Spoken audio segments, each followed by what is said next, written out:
A quinta leitura da Parashá de Bamidbar, e disse Hashem para Moshe no deserto do Sinai, dizendo o seguinte: conte os filhos do Levi para a casa do pai deles, para a família deles, todo macho de 1 mês em diante você vai contá-lo, não de 20 anos igual a contagem do povo de Israel, de 1 mês.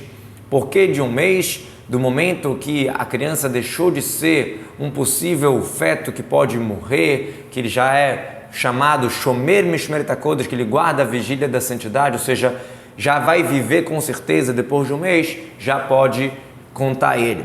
Disse Rabi Uda, filho de Rabi Shalom, essa tribo está acostumada a ser contada da barriga, ou seja, desde pequeno, como a gente vê que a mãe de Moshe, a Yocheved, foi contada com as 70 pessoas que chegaram para o Egito, que por mais que Levi ganhou essa criança, bem na entrada do Egito, na porta, a mãe dela deu a luz a ela e ela entrou na conta das 70 almas. Então, se você for lá contar, você vai ver que não tem 70, faltando um que ela completou. Então, desde lá, já contavam com a tribo de Levi desde pequeno, por isso também aqui estão contando os Leviim de 1 mês em diante. Isso, obviamente, era um pouco mais desafiador, contar até crianças pequenas.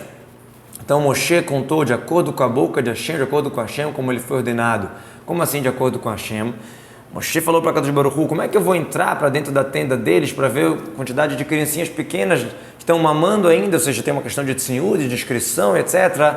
Kadosh Baruch Hu falou para ele: faça o teu e eu vou fazer o meu. O que Moshe fazia? Lá na porta da tenda, e a Shekinah já vinha antes, saía uma voz e falava: tem tantas crianças nessa tenda. Por isso, escrito Alpi Hashem, de acordo com Hashem, a boca de Hashem, Hashem falava para ele, não precisava entrar por uma questão de discrição. E foram esses os filhos de Levi com seus nomes: Gershon, Kehat e Merari, são os 3 filhos de Levi. E agora começar a falar as famílias. Os filhos de Gershon, das suas famílias, Livni e Shimi. Filhos de Kehat, Amram, que era o pai de Moshe, Yitzhar, Hebron e Uziel. E os filhos de Merari, suas famílias, Mahli e Mushi. Essas são as famílias de Levi, pela casa dos seus pais, as clãs de Levi. Para Gershon, a família de Livni, a família do Shimi, essas são as famílias do Gershoni, descendentes de Gershon. Ou seja, a contagem de Gershon foi a contagem das famílias de Livni e a contagem de Shimi, e foi o total, como vai falar na continuação. O total todo macho de 1 mês em diante dos descendentes de Gershon, 7.500. As famílias do Gershoni, elas acampavam atrás do Mishkan no oeste, e o líder da clã do Gershoni se chamava Eliasaf, filho de Lael.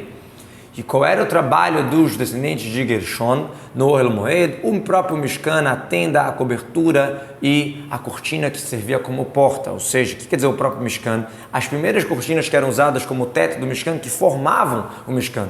E o Ohel já é a segunda que era colocado em cima, como já era um teto em cima das que já tinham colocado, que era feito do couro de bode. E a sua cobertura, o merceu, que era aquela feita com cordeiros e terrachim, que era aquele animal especial que tinha só na época de Moshe Rabbeinu. Tem uma discussão se era um terceiro e um quarto, ou se era um terceiro feito de 2 tipos. De qualquer jeito, esses tecidos que serviam como teto e suas coberturas eram o que a família de Gershon cuidava. E também a cortina que servia como porta do Ohel Moed. Que mais que eles levavam também? Kalei e Hatzer, aquelas redes do pátio e a porta do pátio, que estava no Mishkan e sobre o Mizbeach em volta, e as suas cordas de todos os seus serviços, tudo aquilo ligado a essas cortinas, a esse pátio e tudo isso. E as suas cordas está se referindo ao que ele citou antes, o Mishkan e o Ohel, a própria tabernáculo, a própria construção, mas não a do pátio, que tinha cordas para prender também a rede do pátio. Isso não era da parte dos filhos de Gershon. E para o Kehat, a família do Amrami, ou seja, a família de Amram, Yitzhari, do Yitzhar, Hevroni e Uzeli, essas são as 4 famílias descendentes de Kehat. Qual foi o total de homens de 1 mês em diante? 8.600. Shomrei Mishmeret HaKodesh, guardavam a vigília sagrada, ou seja, eles cuidavam daquilo que era mais sagrado. As famílias de descendentes de Kehat, elas acampavam ao lado sul do Mishkan. E a Hanot e Mana, ou seja, elas estavam próximos exatamente da bandeira de Reuven com as suas tribos. E a gente sabe que coitado do Rachá e coitado do seu vizinho, e por isso que Datan e Aviram e 250 pessoas pecaram junto com Cora, a sua congregação, que acabaram seguindo ele as suas discussões. Ou seja, já que estavam morando próximo a Korah, eles acabaram se influenciando pelo Korach, e acabaram, Datan, Aviram e outras 250 pessoas que eram dessas tribos de Reuven, etc., acabaram fazendo uma confusão, indo contra Moshe, como vai contar na Torá mais para frente. E o líder das famílias de Kehati, Elitzafan, filho de Uziel. E qual era a vigília deles? Qual era a parte que eles tinham que cuidar? As partes mais sagradas. A arca sagrada, o shulchan, a mesa de ouro, a menorá, os mizbechot, o altar, utensílios sagrados que eram usados no altar, e também a parochet, o que é chamado de massach, a protetora, a parochet que protegia o Kodesh HaKodashim e todo o seu serviço. Massach, que é o protetor, é o parochet, que ela também é chamada de parochet massach, que ela cobre e protege o Aron HaKodesh, a parte do Kodesh HaKodashim mais sagrada. E quem era o líder de todos os Leviim era Elazar, filho de Aron HaKohen, que ele era responsável sobre tudo, ele tinha que cuidar que tudo estivesse no seu local, que todo mundo fizesse sua função direitinha. O Nessi Levi, ele é o chefe dos chefes, ou seja, responsável sobre todo mundo. Qual é a liderança dele? Cuidar sobre a vigília de todo mundo, ou seja, que cada um faça sua função. Agora, os filhos de Merari, que é a família de Mahli e de Mushi, são as famílias de Merari, e o total de números de machos de um mês em diante, 6.200.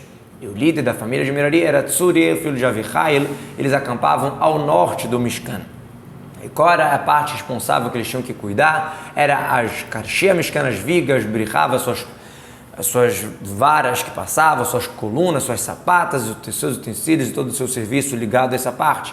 As colunas do pátio também com as sapatas, as estacas que eram feitas para prender os tecidos, as cortinas, etc., as redes e as cordas do pátio, que a gente falou que os outros não carregavam somente as cordas do Mishkan. Aqui os filhos de Merari carregavam as cordas do pátio. Agora, quem era que acampava perante o Mishkan ao leste, perante o Almeida mais próximo ao lado leste? Moshe, Aharon e seus filhos, que eles eram os mais sagrados, guardavam a vigília sagrada do povo de Israel, e aquela pessoa estranha que se aproximasse ia merecer pena de morte. Moshe, Aharon e seus filhos, eles ficavam onde? Ao leste, próximo da divisão do acampamento de Eudá, que ficava junto com Issachar e Zevulun.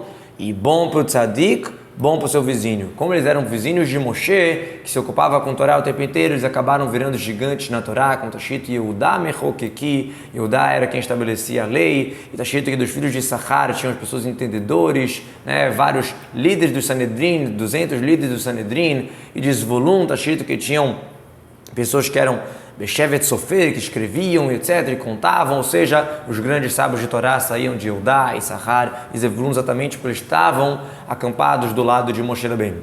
Toda a contagem dos Levim que Moshe e Aharon contaram de acordo com Hashem, ou seja, com a voz de Hashem ajudando as suas famílias, todo o macho de um mês em diante, total dos Levim, 22.000 homens. Shepakad Moshe e Aharon, que Moshe e Aharon contaram. Se a gente for olhar na Torá, tem um pontinho em cima de cada letra da palavra Ve'aharon, Por que tem esse ponto? Para falar que ele não estava na conta. Quando a Torá bota pontinhos, ela vem mudar alguma situação, ou dar alguma explicação, conotação especial, ou diminuir de algum sentido. Então, Aharon não entrou na conta desses 22.000, por isso que bota os pontinhos em cima de Aharon. 22.000, mas se a gente for fazer o total dos filhos de Kehat, filhos de Gershon, filhos de Merari, a gente vai ver que dá 22.300. Vamos fazer o total, vamos lá. Filhos de Gershon a gente tem 7.500. Filhos de Kehat a gente tem 8.600. Então só que a gente já tem 15.000, os 7 mais 8 são 15.000, e mais 500 mais 600 eu já tenho 16.100. Filhos de Merari eu tenho 6.200. Então 16 com mais 6 já dá 22, e mais 200 aqui, tinha 100 antes, dá 22.300. Então por que aqui fala só 22? Por que não englobou esses 300? Inclusive eles iam poder resgatar os primogênitos, que a gente vai ver que na hora de resgatar os primogênitos para entrar os Leviim, tinha 273 a mais que tinham que dar um valor para resgate, como vamos ver na continuação. Então a Gemara fala no Tratado de Bechorot que esses 300 Levim que não entram na conta aqui nesse total, eles eram primogênitos eles mesmos. Então eles resgataram a si próprio do resgate, que eles eram primogênitos, já eram entregues para Deus. Então agora que eles viraram Levim, cada um resgatou a si mesmo, eles viraram Levim.